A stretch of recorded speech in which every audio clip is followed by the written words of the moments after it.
नमस्कार. स्वामी प्रसाद किचनमध्ये आपलं मनःपूर्वक स्वागत आहे.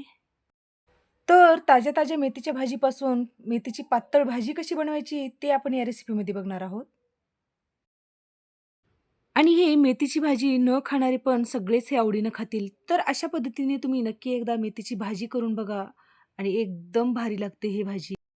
तर मस्त अशी चटपटीत एकदम पातळ भाजी याला गरगटा किंवा मेथीचा रगडा पण असे म्हणतात. एकदम सोप्या पद्धतीमध्ये हे मेथीची पातळ भाजी केलेली आहे. तर हे मेथीची पातळ भाजी तुम्ही भातासोबत किंवा भाकरीसोबत किंवा चपातीसोबत बी खाल्लात तरी एकदमच भारी लागते. आणि एकदम पारंपरिक पद्धतीने केलेली भाजी आहे ही आणि एकदम सोप्या पद्धतीत आणि एकदम चटपटीत ही मेथीची पातळ भाजी केलेली आहे. तर ही मेथीची भाजी नुसत्या सुगंधानेच खावीशी वाटणारी ही एकदम चटपटीत ही मेथीची भाजी आहे. तर अशी मेथीची पातळ भाजी एकदा तरी करून पहा तुम्ही, एकदम भारी लागते. चला तर मग वेळ न घालता आपण रेसिपीला सुरुवात करूया. तर मेथीची पातळ भाजी बनवण्यासाठी आपण लागणारे साहित्य बघूया.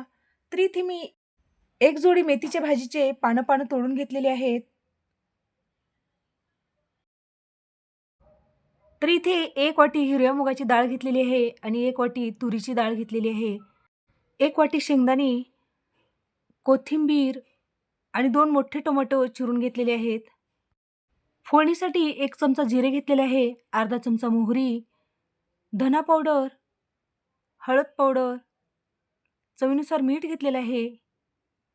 हिरवी मिरची, एक 10 ते 12 लसणीच्या पाकळ्या आणि आलं घेतलेलं आहे. तर सगळ्यात पहिल्यांदा आपण जे मेथी घेतली होती, इथे मी मेथी देठासहितच घेतलेली आहे. त्या मेथीला स्वच्छ पाण्यानं धुवून आपल्याला बारीक-बारीक चिरून घ्यायचं आहे. तर अशा पद्धतीने मी इथे मेथी बारीक चिरून घेतलेली आहे. तर इथे मी एक 4 वाट्या मेथीची भाजी घेतलेली आहे. तर 2 वाट्या डाळ आहे म्हणून मी इथे 4 वाटी मेथीची भाजी घेतलेली आहे. तर इथे कुकरमध्ये जी आपण तुरीची डाळ आणि मुगाची डाळ घेतली होती, त्या डाळीला आपल्याला स्वच्छ पाण्याने धुवून घ्यायचं आहे. तर तर या डाळीला आपल्याला एक 2 ते 3 पाण्यामध्ये स्वच्छ पाण्याने धुवून घ्यायचं आहे.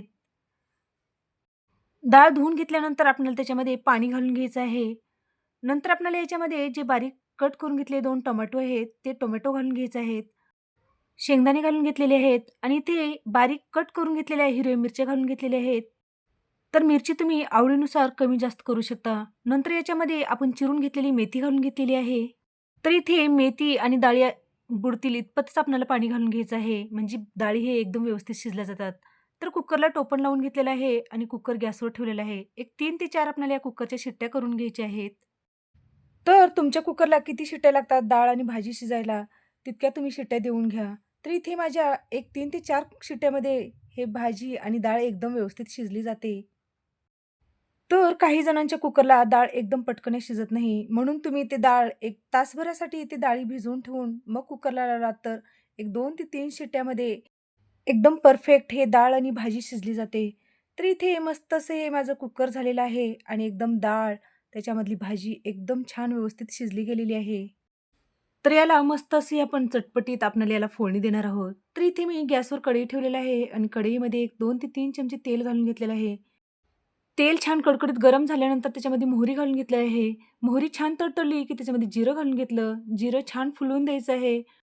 तर इथे आपण एक 10 ते 12 एकदम ताज्या लसणीच्या पाकळ्या खलबत्त्यामध्ये ठेचून मस्त याच्यामध्ये घालून घेतलेला आहे. नंतर आल्याची पण पेस्ट घालून घेतलेली आहे आणि छान याला एक 2-3 मिनिटं याचा लालसर कलर होईपर्यंत आपल्याला याला परतवून घ्यायचं आहे. शक्यतो या फोडणीमध्ये ताजा लसूणच घालावा. म्हणजे या लसणाचा या भाजीमध्ये छान फ्लेवर उतरतो. तर ही फोडणी आपल्याला मंद गॅस करून आपल्याला हलकीशी बदामी कलर येईपर्यंत आपल्याला त्याला परतवून घ्यायचं आहे. नंतर आपल्याला त्याच्यामध्ये हळद पावडर घालून घेतलेली आहे, धना पावडर आणि थोडीशी कोथिंबीर घालून घेतलेली आहे. कोथिंबीर तेलामध्ये घातल्यामुळे या भाजीला या कोथिंबीरीचा छान फ्लेवर उतरतो म्हणून थोडीसं आपण तेलामध्ये कोथिंबीर टाकून या तेलामध्ये परतवून घ्यायचं आहे. या स्टेजला आपल्याला जे आपण डाळी आणि मेथीची भाजी घालून आपण शिजवून घेतलं होतं, ते आपण याच्यामध्ये घालून छान मिक्स करून घ्यायचं आहे. तर एकदम छान व्यवस्थित मिक्स करून घ्यायचं आहे. नंतर आपल्याला याच्यामध्ये चवीनुसार मीठ घालून घ्यायचं आहे. त्याच्यानंतर आपल्याला जे बारीक चिरून घेतलेली कोथिंबीर आहे, ते कोथिंबीर घालून छान मिक्स करून घेऊया. तर या भाजीमध्ये तुम्हाला जितकं पाणी घालून घ्यायचं आहे, तुम्हाला पातळ किंवा घट्ट जशी भाजी पाहिजे त्याप्रमाणे तुम्ही याच्यामध्ये पाणी घालून घेऊ शकता. तर इथे आपल्याला एक फुल गॅस करून एक 2-3 मिनिटं या भाजीला छान शिजवून घ्यायचं आहे. तर बघितला त्या भाजीला कलर पण किती सुंदर आलेला आहे. तर ही भाजी एकदम नुसत्या सुगंधाने आणि बघता क्षणी ही भाजी खावीशी वाटते, अशा पद्धतीची आपण ही भाजी केलेली आहे. तर इथे आपण एक 2 ते 3 मिनिट फुल गॅस करून ही भाजी शिजवून घेतलेली आहे. तर परफेक्ट अशी ही आपली एकदम मस्त मेथीची, ताज्या-ताज्या मेथीची पातळ भाजी बनवून तयार झालेली आहे. तर ही मेथीची भाजी एक 2 ते 3 शिट्ट्यामध्ये कुकरमध्ये होते आणि एकदम झटपट होणारी ही मेथीची भाजी आहे. तर मस्त अशी ही आपली गरमागरम मेथीची पातळ भाजी बनवून तयार झालेली आहे. तर आपण एका डिशमध्ये सर्व्ह करूया. तर मस्त असे हे गरमागरम आपली मेथीची पातळ भाजी बनवून तयार झालेली आहे. तर तुम्ही एकदा तरी नक्की अशा पद्धतीने तुम्ही मेथीची भाजी करून खा. चवीला एकदम भारी लागते.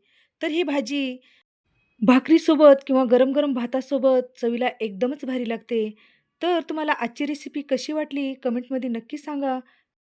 अशाच नवीन-नवीन रेसिपीसाठी तुम्ही माझ्या चॅनलवरती जर नवीन असाल, तर स्वामीप्रसाद किचन या चॅनलला तुम्ही एक लाईक, शेअर आणि सबस्क्राईब करा आणि बाजूची बेल घंटा नक्की क्लिक करा. धन्यवाद.